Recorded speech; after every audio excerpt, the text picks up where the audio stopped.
Have all of you read everything Mother has said on Savitri? She said so many things. And if you like, I could probably quote them. In order for us to go deeply into Savitri, there has to be a surrender to the Divine Presence, because this book is unlike any other book that has ever been written, because it's written from a plane of existence that no one else has ever touched or even come close to. Yes, there were many great saints and many great avatars, and they achieved much spiritual greatness, but they never approached what Sri Aurobindo accomplished, and that was to bring a new force into the world, a force that never had been known before. He called it the Gnostic force, he called it the real idea, and occasionally he called it the supermind. So we will concentrate, and we will begin with the first lines.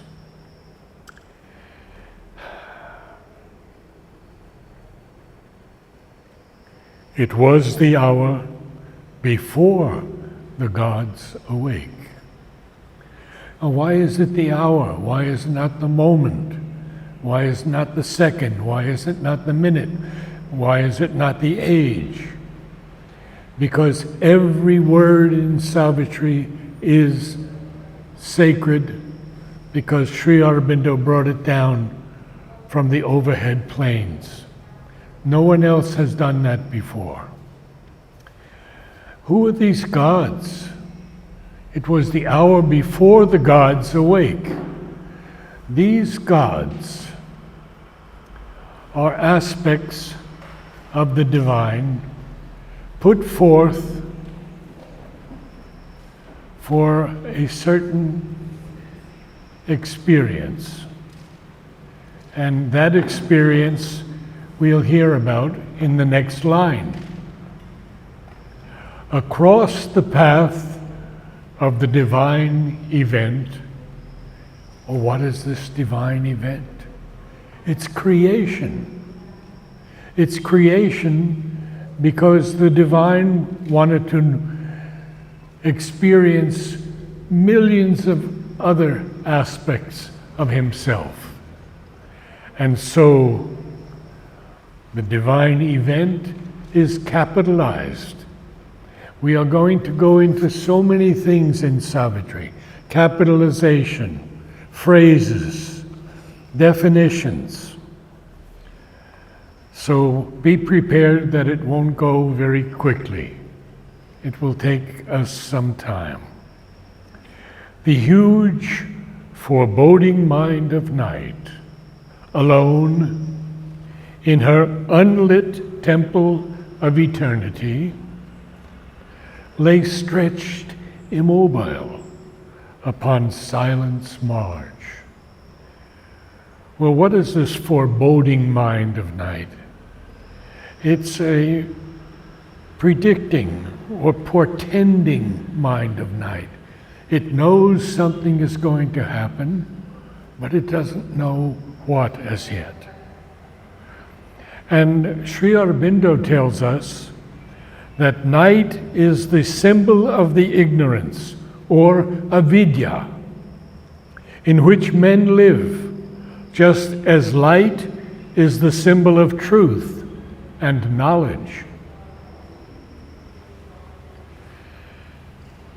So this mind of night, alone in her unlit temple of eternity, is laying stretched out upon this edge, this margin of silence. What does Sri Aurobindo tell us about silence? He says in one of his letters on yoga, silence is the absence of all motion of thought or other vibration of activity. In complete silence, there are either no thoughts or thoughts come, but they are felt as something coming from outside and not disturbing the silence. Well, we know that Sri Aurobindo met with Lele, and Lele gave him the silence, the empty mind, the silent mind, in one day. They say 3 days, but it actually happened in one day. And he cut off all thoughts coming into his mind. Now, there is another way it can be done also, and that is the way that Temi told me. She said, I let them come through, but I don't pay any attention to them. So the thoughts can come through if you don't pay any attention to them, and you live in that silence and that peace. So it is on the silence behind the cosmos that all the movement of the universe is supported. Wow.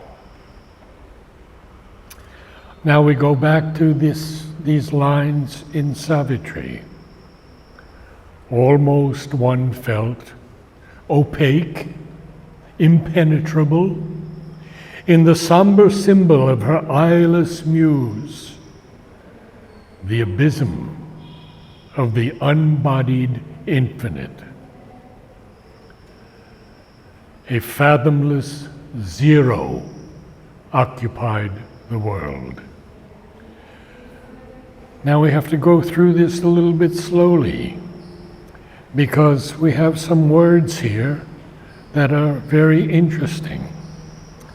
First, we have opaque. Something that is opaque, we already know. It is dim, gloomy, shadowy.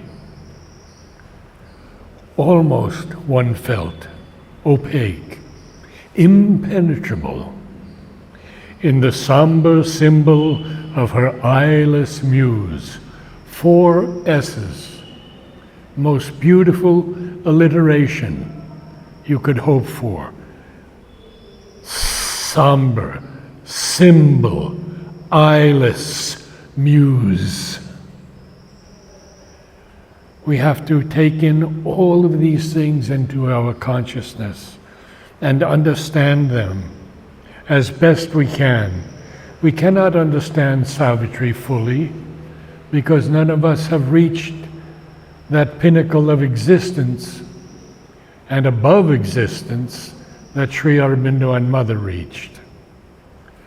So, what is felt here that's so opaque and impenetrable? And what is this eyeless muse?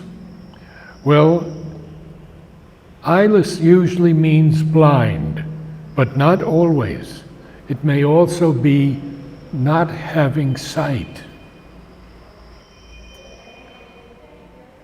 And when I asked Alok, and you'll see many, many quotations from Alok, Shradhalu, Jumur, Purani, and others as we go along, because I know very little.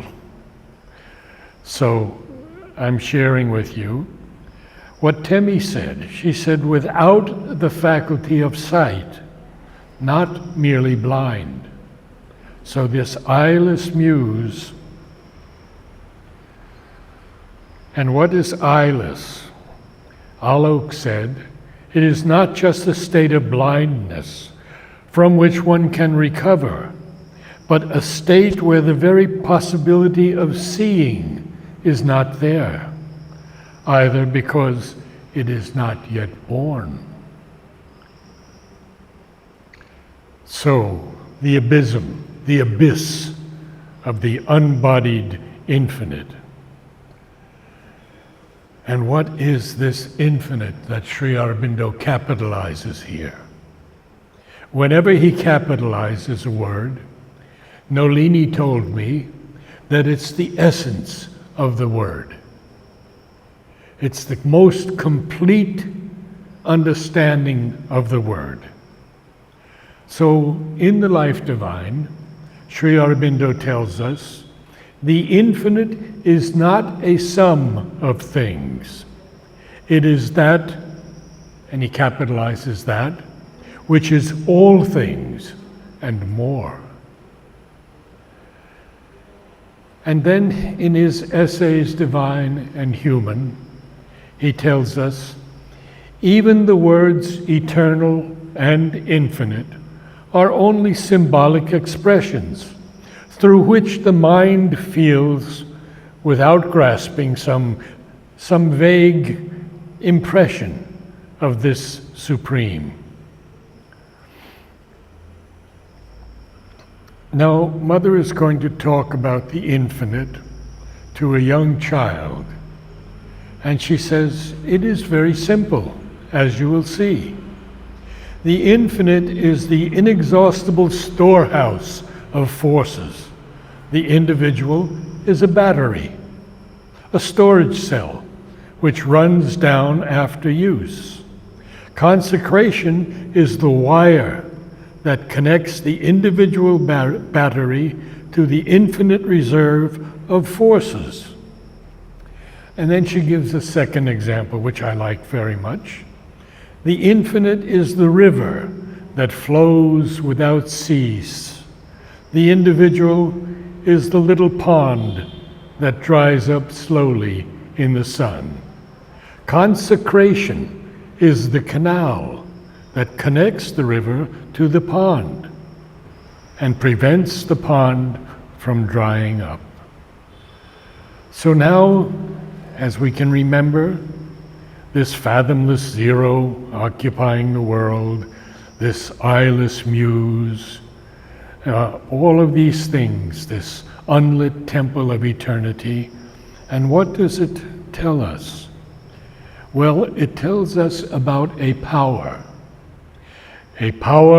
of fallen, boundless self, awake between the first and the last nothingness, recalling the tenebrous womb from which it came, turned from the insoluble mystery of birth and the tardy process of mortality, and longed to reach its end in vacant naught. Tenebrous, dark, and gloomy.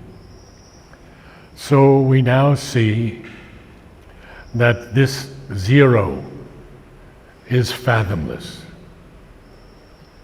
When in the olden days, long before our scientific improvements, we would test the depth of the ocean, the fathoms of the ocean, with a lead weight and a long string, and we would know the depth of the ocean. Now it's very simple. So this fathomless zero occupied the world. A power of fallen, boundless self, awake between the first and the last nothingness, recalling the tenebrous womb from which it came, turned from the insoluble mystery of birth and the tardy process of mortality, and longed to reach its end in vacant naught. We can see now that there is no creation at the moment. Everything is a zero, There's this insoluble mystery of birth that this darkness cannot understand. And it cannot even understand this tardy process of mortality. And so it wants to reach its end in vacant naught. And now something begins to happen. As in a dark beginning of all things, a mute, featureless semblance of the unknown, repeating forever the unconscious act, prolonging forever the unseeing will, cradled the cosmic drowse of ignorant force, whose moved creative slumber kindles the suns and carries our lives in its somnambulist whirl. A lot to go through here, very slowly and carefully.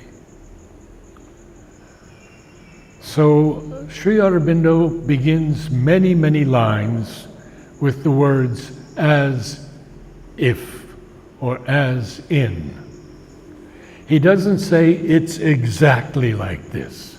He's leading us to discover later on what it is like. So, as in a dark beginning of all things, a mute, featureless semblance of the unknown. What is this unknown? Well, we have to go to the life divine for that. Where Sri Aurobindo tells us the unknown is not the unknowable. It need not remain the unknown for us unless we choose ignorance or persist in our first limitations. For to all things that are not unknowable, all things in the universe, there correspond in that universe faculties which can take cognizance of them, and in man, the microcosm. These faculties are always existent and at a certain stage capable of development. We may choose not to develop them. Where they are partially developed, we may discourage and impose on them a kind of atrophy, but fundamentally, all possible knowledge is knowledge within the power of humanity. So this mute, featureless semblance of the unknown is repeating forever the unconscious act. It's even prolonging forever the unseeing will. And it is also cradling the cosmic drowse of ignorant force. And Sri Aurobindo capitalizes the word force. So we need to go deeply into that word, because he tells us what science has now discovered. In the hymns to the mystic fire, he says, force is nothing but the power of being in motion. The power of being in motion. And then, in a letter on yoga to a disciple, he says, force is the essential Shakti. Energy is the working drive of the force, its active dynamism. Power is the capacity born of the force. Force is inherent in existence. Shiva and Kali, Brahman and Shakti are one, and not two who are separable.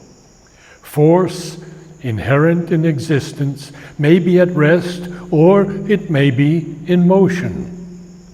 But when it is at rest, it exists nonetheless and is not abolished, diminished, or in any way essentially altered. And that's from the Life Divine.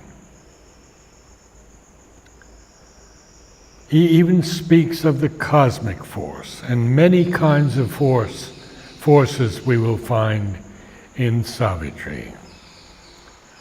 So let's go back to the last line and continue on. We see that this unconscious act of nihilism, of zero, is prolonging forever the unseeing will. It's even cradling the cosmic drowse of ignorant force. And yet, that ignorant force,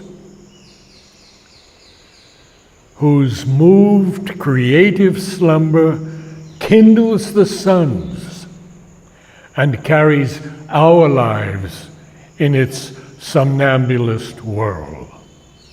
Well, we know what somnambulism is. Sri Aurobindo often employs the word as an adjective. So it's a sleepwalking aspect. Athwart the vain, enormous trance of space. What does athwart mean, actually? Well, I've talked a lot to Temi about this, and the best example is something that is moving from side to side, crosswise or transversely, contrary to the proper or expected course. And even motion goes from side to side. Athwart the vain, enormous trance of space, its formless stupor without mind or life, a shadow spinning through a soulless void, thrown back once more into unthinking dreams, earth wheeled abandoned in the hollow gulfs, forgetful of her spirit and her fate. So we see that Earth is a planet in existence, but it is wheeling abandoned in the hollow gulfs, forgetful of her spirit and her fate. What is Earth's fate? Well, Sri Aurobindo and Mother tell us very clearly. It is to house the life divine on this planet. Not on Mars, not on other planets. All the planets have been created by the Divine Mother. They weren't created from some Big Bang. They were created by the Supreme Shakti, the creatrix of all. Now, something's going to happen. So Earth is wheeling abandoned in the hollow gulfs. She is forgetful of her spirit and her fate. The impassive skies were neutral, empty, still. Look at the words Sri Aurobindo uses here. Neutral, empty, still. He put those three words in to emphasize what these impassive skies were like. They were not for or against something, not for or against creation. They were neutral, they were empty, and they were still. Then something in the inscrutable darkness stirred. A nameless movement, an unthought idea,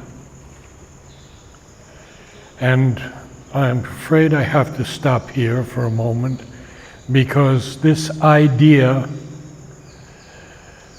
is so important to us.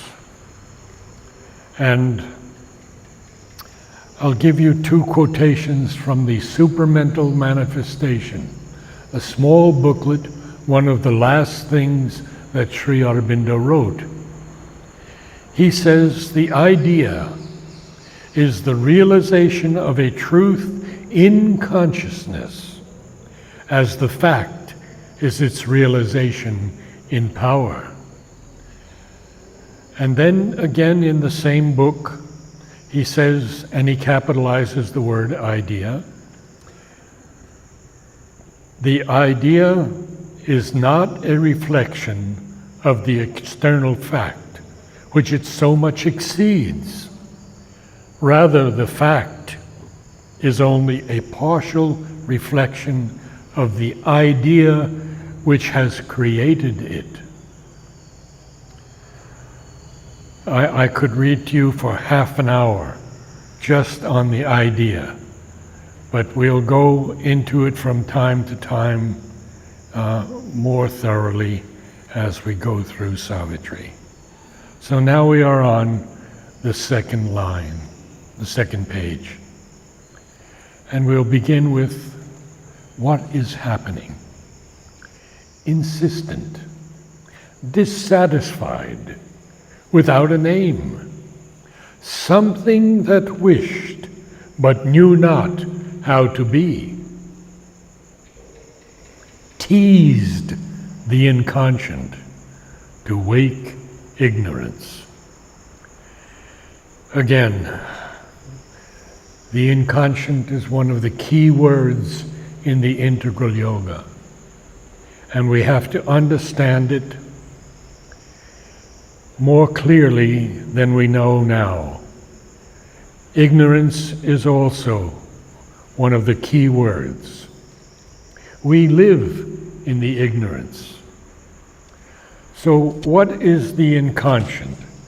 Sri Aurobindo writes to Amal Kiran, K.D. Setna, the inconscient and the ignorance may be mere empty abstractions and can be dismissed as irrelevant jargon if one has not come in collision with them or plunged into their dark and bottomless reality.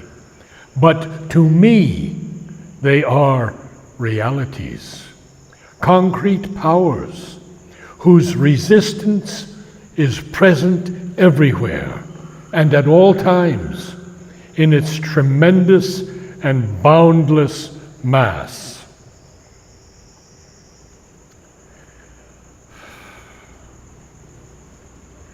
The inconscient itself is only an involved state of consciousness, which, like the Tao or Shunya, though in a different way, contains all things suppressed within it, so that under pressure from above or within, all can evolve out of it.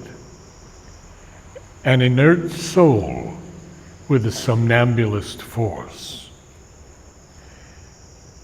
One other letter on yoga, one line only. The inconscient is the last resort of the ignorance.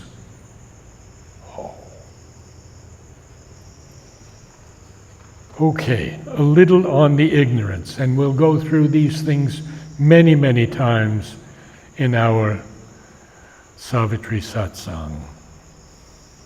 In the Life Divine, he tells us, ignorance is the absence of the divine eye of perception, which gives us the sight of the supramental truth. It is the non-perceiving principle in our consciousness, as opposed to the truth-perceiving conscious vision and knowledge. Ignorance means avidya.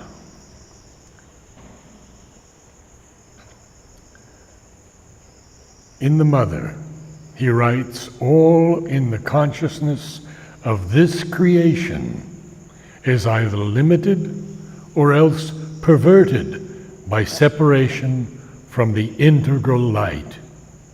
Even the truth it perceives is only a half knowledge. He capitalizes truth. Therefore, it is called the ignorance. And again in the Life Divine, one line, all ignorance is a penumbra which environs an orb of knowledge. Now we're going to see many more things that are revealed to us. Yes. Yes. Yes, it's wheeling. The key word is wheeled. Wheeled, abandoned, but in the hollow gulfs. And Earth is not yet aware of what she must become. Insistent, dissatisfied, without a name. Something that wished, but knew not how to be. Teased the inconscient to wake ignorance.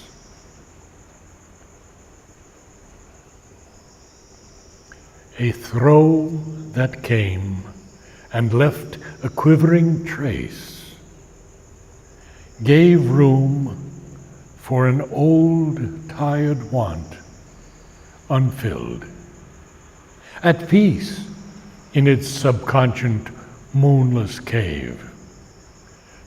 What does it give?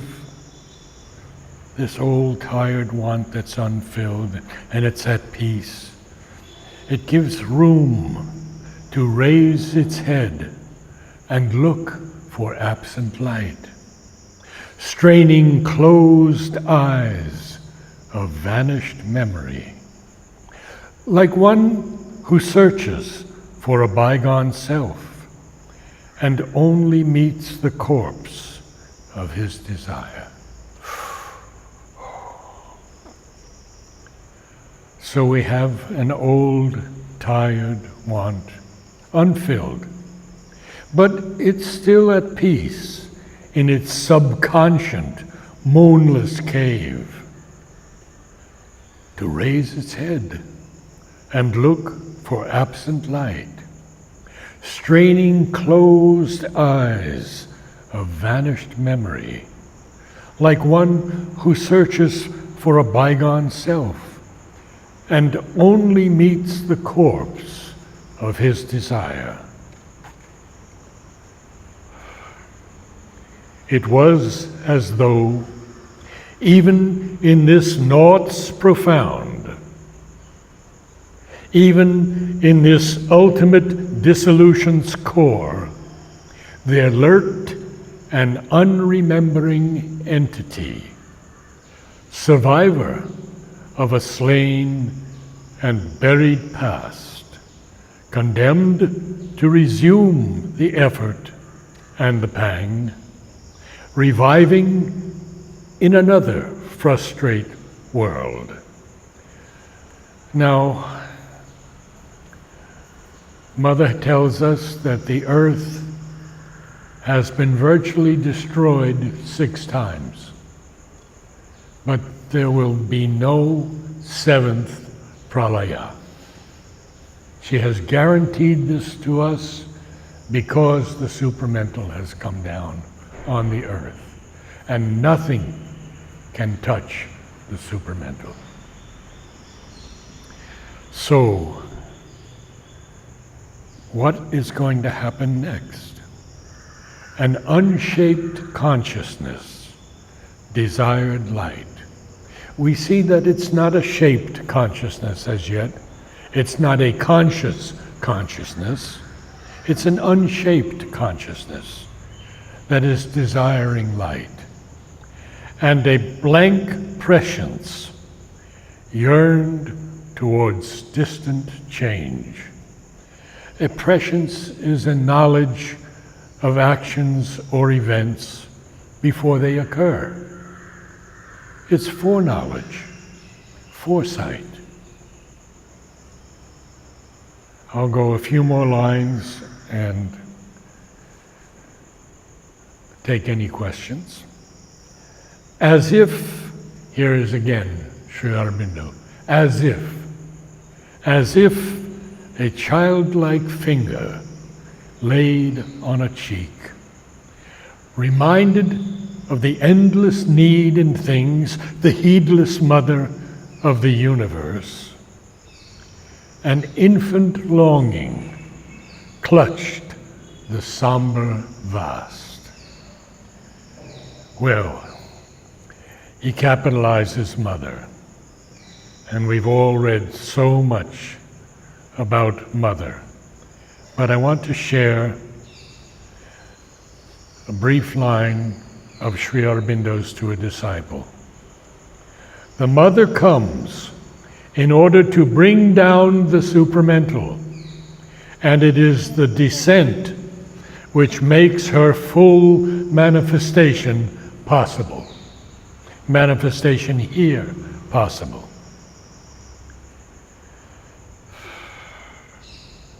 And another letter on yoga that I would like to share. When one does sadhana, the inner consciousness begins to open, and one is able to go inside and have all kinds of experiences there.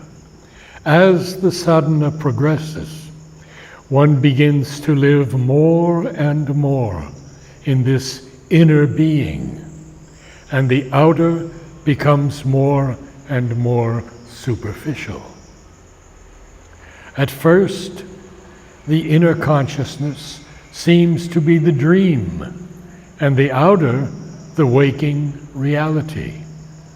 Afterwards, the inner consciousness becomes the reality, and the outer is felt by many as a dream or delusion, or else as something superficial and external.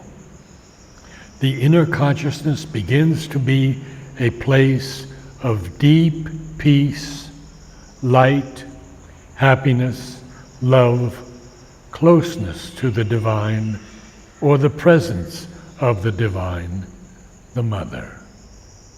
How beautiful.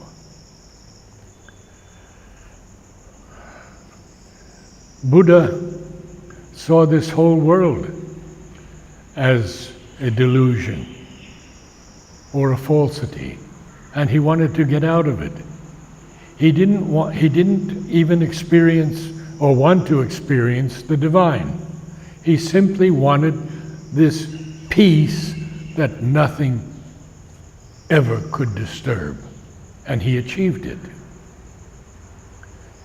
But there's also a beautiful story that as he was leaving his body and going into those realms, he turned back and looked upon the world with compassion.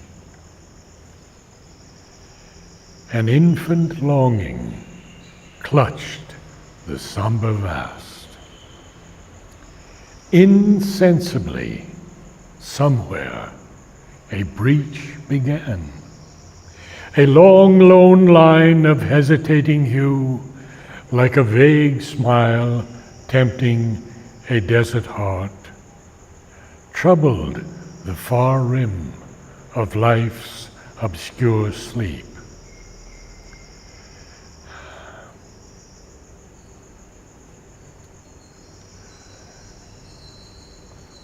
Arrived from the other side of boundlessness, an eye of deity pierced through the dumb deeps, a scout in a reconnaissance from the sun. It seemed amid a heavy cosmic rest, the torpor of a sick and weary world. What did it seem? It seemed to seek for a spirit, soul and desolate, too fallen to recollect forgotten bliss. Intervening in a mindless universe, its message crept through the reluctant hush, calling the adventure of consciousness and joy.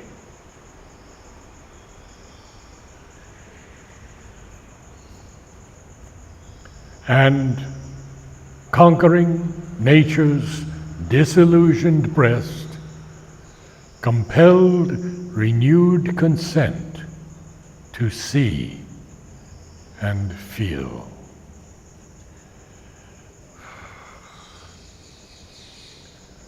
We'll stop there.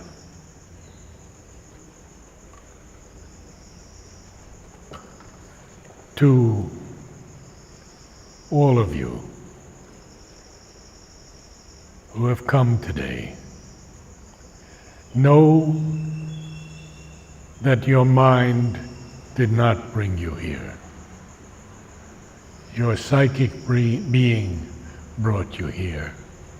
Your inner being.